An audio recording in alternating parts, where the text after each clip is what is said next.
Hello students, आज हम 11th class की फिजिक्स की नेक्स्ट टॉपिक की तरफ चलते हैं जो हमारा चल रहा था द्विविमीय गति।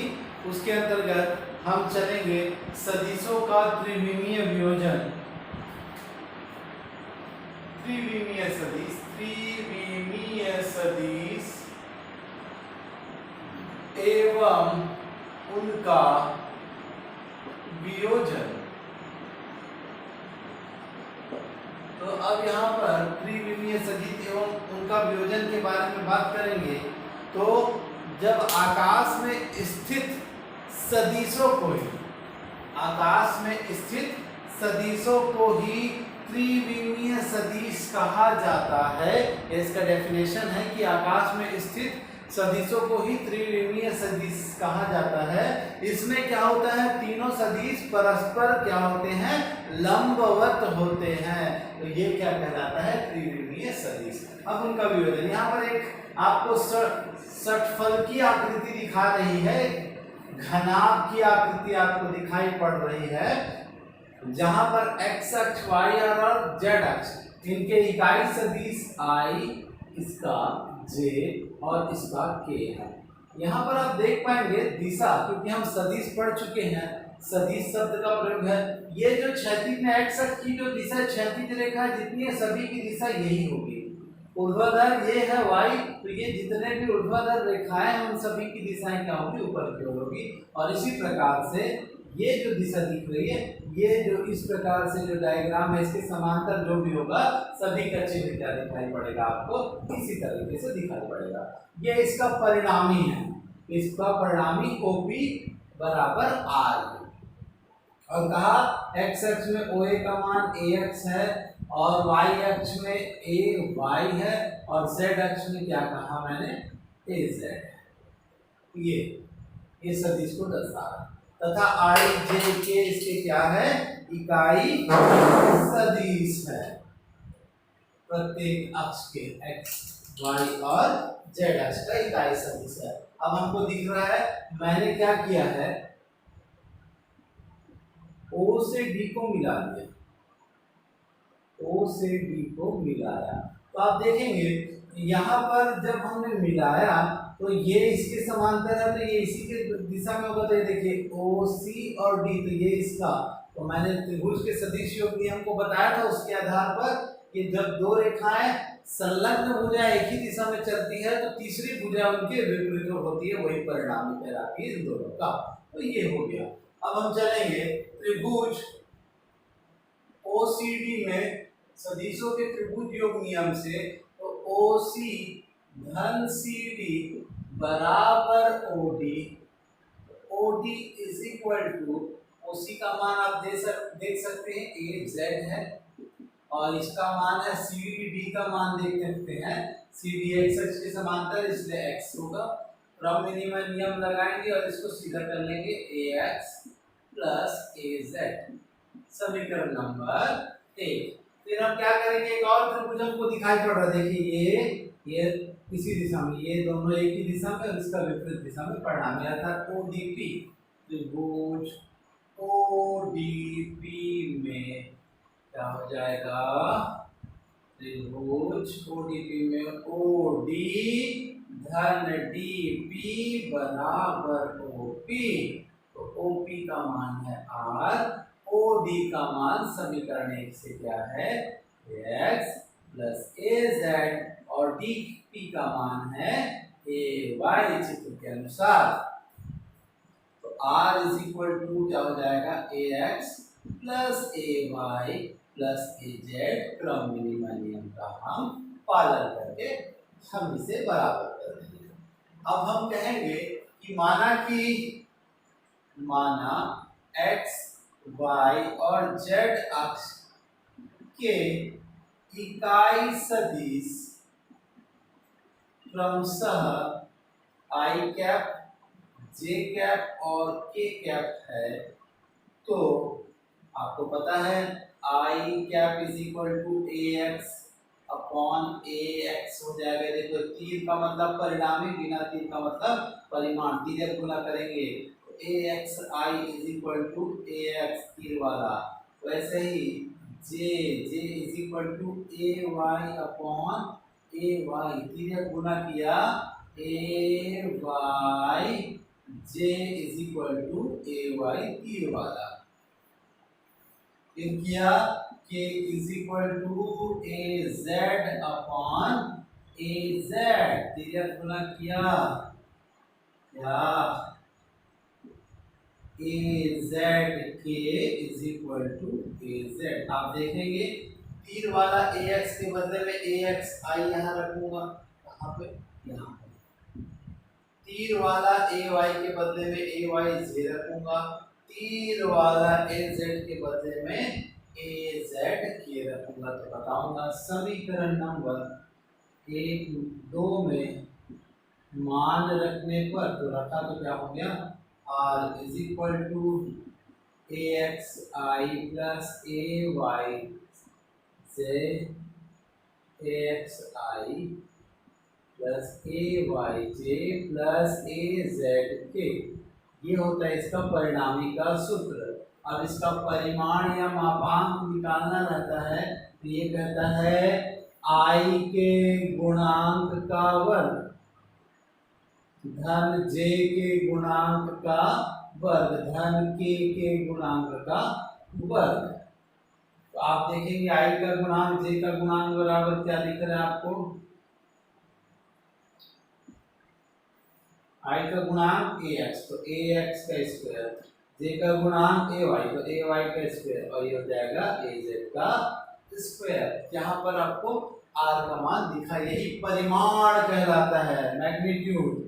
अब इसका इकाई सदिश निकालेंगे तो आर क्या is equal to R upon R, जैसे यहाँ पर आई का निकाला था हमने, तो R cap is equal to X I plus A Y J धन A Z K is equal to क्या हो जाएगा रूट ओवर ए एक्स का स्क्वायर धन ए वाई का स्क्वायर धन ए जेड का स्क्वायर। ये हो गया आपका इकाई सदिश का मान, परिणामी का। तो ये था त्रिविमीय सदिश एवं उनका वियोजन का सूत्र, जिसे आप देख सकते हैं।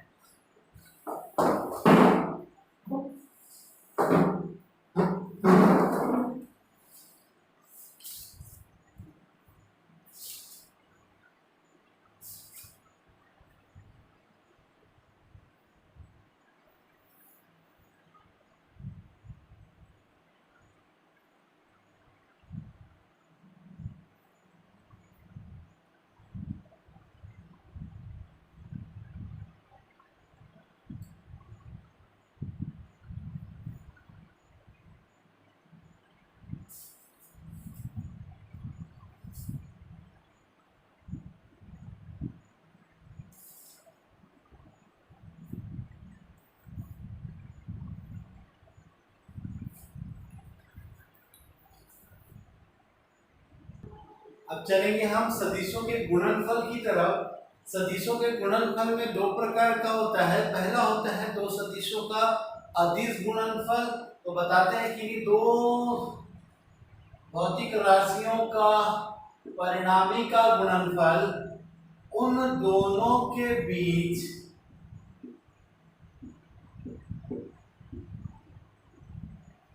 दो भौतिक राशियों की, दो राशियों के परिणामी का गुणनफल उन दोनों के बीच बने कोण की त्वचा एवं दोनों के परिमाण के गुणनफल के बराबर होता है। ये दो सदिशों का अदिश गुणनफल कहलाता है। जैसे यहाँ पर आप देखेंगे डॉट है, वो डॉट हटाने के लिए परिणामी है और ये परिमाण है ना।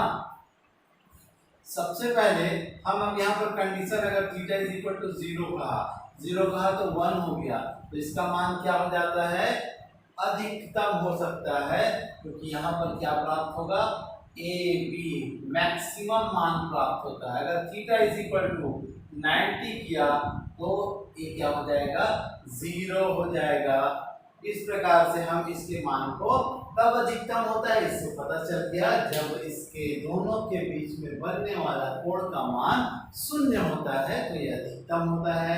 अब इसका उपयोग भी देख सकते हैं हम बहुत सारे इसके दैनिक जीवन में उपयोग आगे चलकर देखने वाले भी हैं। जैसे कार्य करते हैं, कार्य बराबर होता है बल गुना विस्थापन, तो F डॉट P।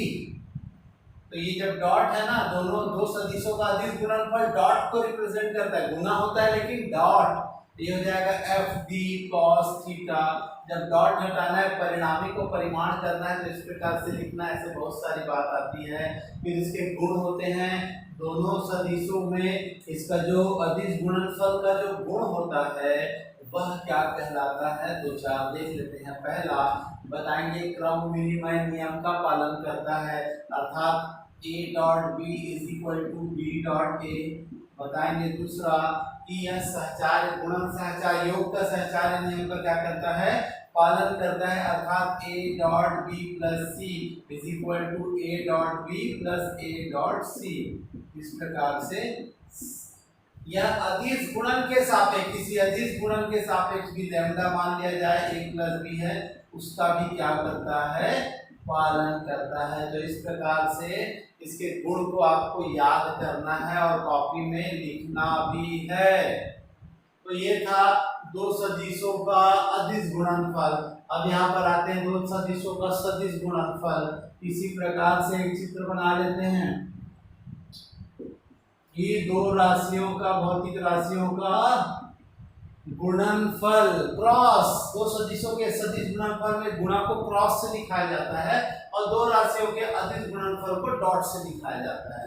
उन दोनों के परिमाण एवं दोनों के परिणामी के मध्य बने कोण की जया के गुणनफल के बराबर होता है। ये होता है दो सदिशों का सदिश गुणनफल। इसके अंतर्गत हम देखेंगे कि यह गुणन सहचार्य नियम का, और यहाँ पर इसका और एक तो बता देता हूँ कि इकाई सदिश है I dot I is equal to J dot J is equal to K dot K। इन सभी का मान क्या होता है, एक होता है। यहाँ पर आ जाते हैं, यह क्रम विनिमय नियम का पालन नहीं करता है, यह सहचार्य नियम का पालन नहीं करता है। दूसरा और बता सकते हैं, जैसे इसके आधार पर इकाई का I क्रॉस J के बाद होता है K cross I is equal to होता है J, और आगे बढ़ सकते हैं, J क्रॉस K का मान होता है I, जो दो है उसके बाद जो मिसिंग है उसको लिखते हैं, लेकिन या इसको अगर पलट दिया जाए J क्रॉस I, क्रम विनिमय हो गया जो कि पालन नहीं करता, इसलिए क्या हो जाएगा माइनस के। ऐसे ही सभी अगर उनके स्थान में परिवर्तन होगा तो चिन्ह में परिवर्तन बतलाता है। यही होता है दो सदिशों का सदिश गुणनफल। यहाँ पर दो सदिशों के सदिश गुणनफल में दोनों के बीच का कोण ज्ञात करने का भी सूत्र हम यहाँ से निकाल सकते हैं, A डॉट B बटे AB is equal to cos theta. ये सूत्र का काम जब हम न्यूमेरिकल करेंगे तो इसका काम आएगा, आपको याद रखना पड़ेगा। तो ये था सदिशों का गुणनफल, आप समझ सकते हैं, देख सकते हैं।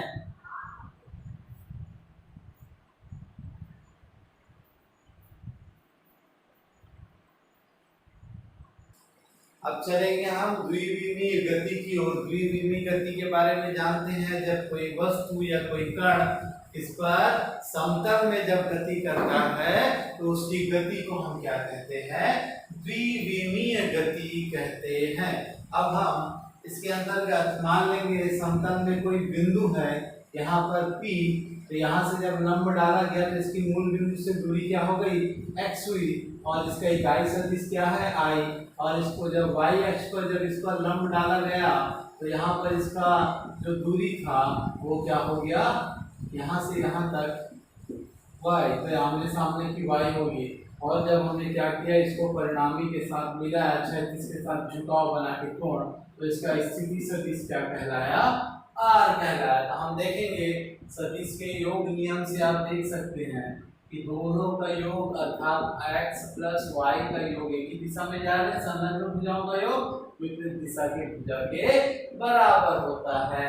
यदि आई और जे इसके परिणामी क्या हो जाएंगे, एकक सदिश हो जाएंगे, तो आर इज इक्वल टू क्या हो जाएगा, एक्स आई प्लस वाई जे। इसी प्रकार जब t बराबर 0 समय कह दिया गया तो ऐसा हो जाएगा स्थिति सदिश r0। इसको याद रखिएगा, मैं जानबूझ के इसे बता रहा हूं ताकि आपको व्यंजक में परेशानी ना हो। r0 होगा तो x0 i हो जाएगा, y0 j हो गया। अगर t समय कह दिया तो rt is equal to xt i yt j। इसी प्रकार जब वेग मान लिया जाएंगे, वेग घटक एक्स अक्ष में a v है ना, यहाँ पर क्या हो जाएगा vx हो जाएंगे वेग घटक, और इसका y z अक्ष में क्या होगा vy, तो इसका परिणामी वेग होगा vx प्लस vy। तो इसको अगर इकाई के रूप में बदलेंगे तो क्या हो जाएगा, जैसे vxi प्लस vyj।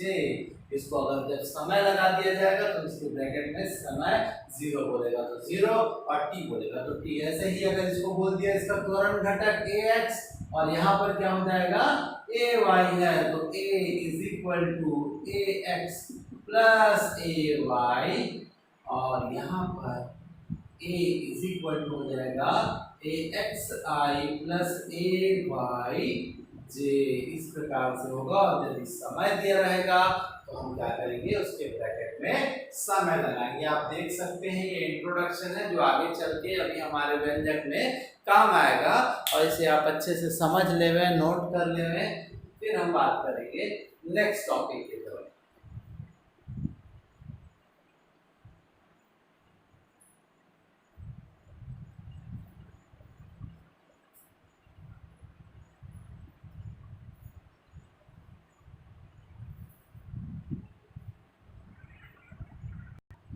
हमारा अगला टॉपिक है एक समान वेग से द्विविमीय गति, जिसके अंतर्गत हम डायग्राम देखेंगे।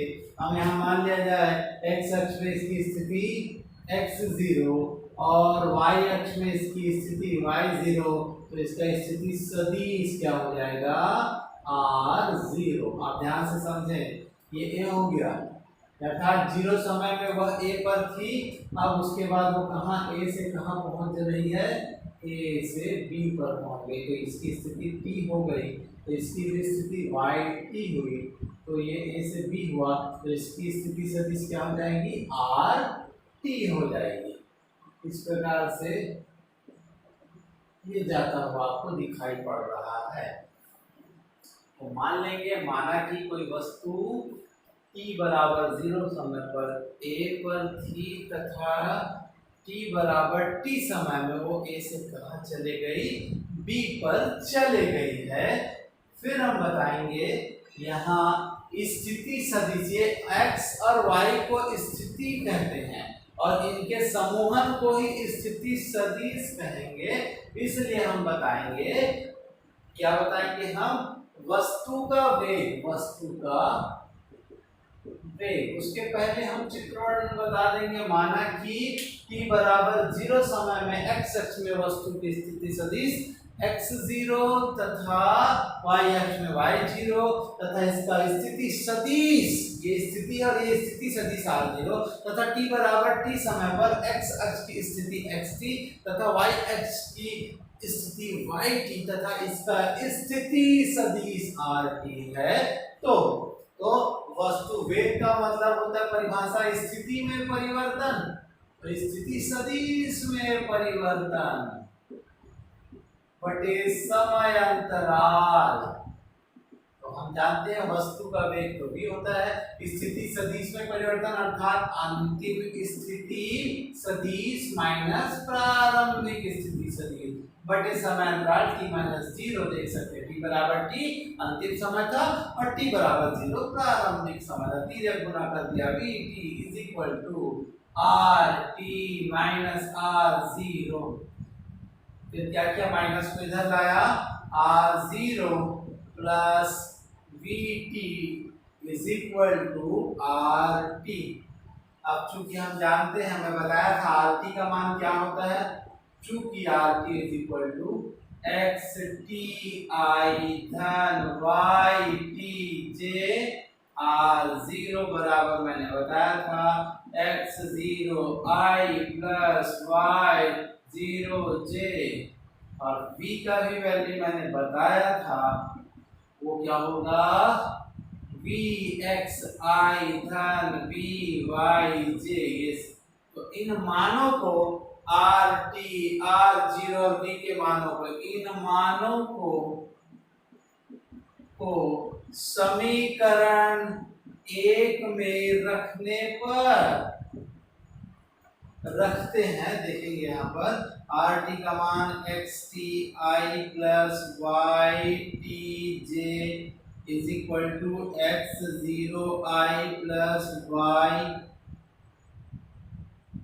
जीरो जे प्लस, देखिए यहाँ पर रखा है मैंने समीकरण एक आर जीरो प्लस v का मान v x I plus v Y जे, और यहाँ पर क्या ब्रैकेट में यहाँ पर क्या है t है। अब हम क्या करेंगे i एवं j के गुणांकों की तुलना करेंगे।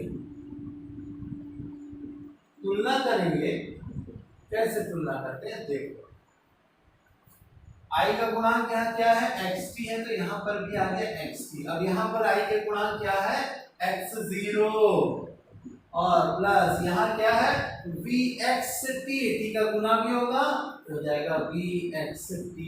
इसी प्रकार से j के गुणांक तो yt, देखिए इसी को लिख दो जहां जहां x है वहां y, y0 प्लस vyt। ये समीकरण नंबर 2 और ये समीकरण नंबर 3। समीकरण नंबर हम किससे 2 से हम t का मान ज्ञात करेंगे। समीकरण नंबर 2 से t का मान ज्ञात कर रहे तो ये हो जाएगा xt minus x0 upon vx is equal to t। इस मान को समीकरण नंबर 3 में रखने पर जब हम रखते हैं तो पाएंगे क्या, देखिए v y t is equal to क्या, इसको पहले लिख रहे हैं dy इंटू इसका मान है बटे में vx लिखा, क्या xt माइनस x0 कोष्टक 1 प्लस क्या था यहाँ पर y0। तो आप देखेंगे 10वीं में कक्षा 10वीं में आपने y is equal to mx plus c वाला सूत्र देखा था। तो यहाँ पर आप देखेंगे m का मान जो प्रवणता है वो vy अपॉन vx को रिप्रेजेंट कर रहा है, अर्थात यह बता सकते हैं यह एक समान द्विविमीय गति के पथ का समीकरण है जो सरल रेखा का समीकरण y is equal to mx plus c के अनुरूप दिखाई पड़ता है। अतः हम बता सकते हैं कि द्विविमीय गति का जो समीकरण हो रहा है, जो हमें प्राप्त हो रहा है, तो उसकी गति क्या होती है, सरल रेखीय होती है। तो ये था एक समान वेग से द्विविमीय गति का व्यंजक। जो मैंने लास्ट में कहा है वही व्यंजक के रूप में प्रश्न बन के आता है, जिसका आपको विशेष ध्यान रखना है। आपको खासकर भौतिकी में लास्ट के निष्कर्ष पर विशेष ध्यान देना है। लास्ट का निष्कर्ष ही प्रश्न बन के आता है। यदि प्रश्न समझ में नहीं आया, अगर आपको सब आता है किंतु प्रश्न एक जैसे नहीं आएगा,